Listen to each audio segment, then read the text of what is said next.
aşıklar hakkısına hayran eder ey hayrana güzel dağı birine giryan eder ey giryana ayıl aşığım ayıl Mecnunul hak hayayıl Halil oğlu İsmail Kurvanıdır ey kurvanı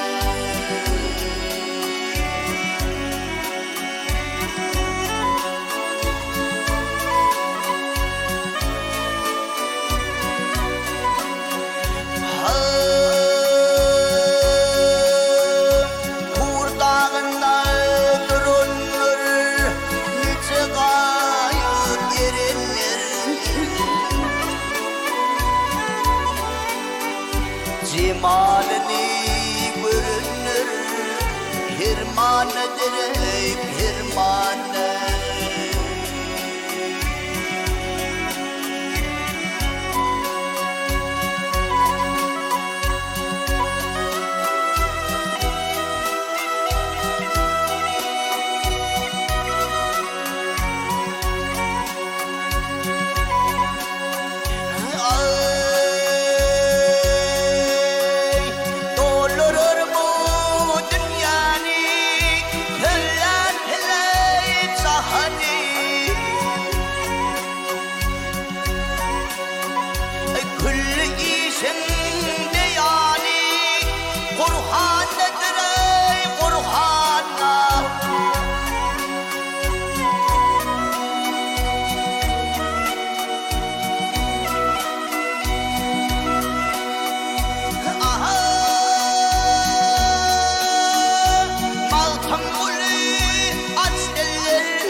Namazın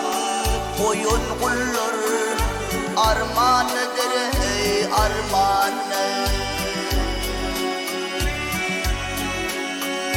Armanıdır ey armanı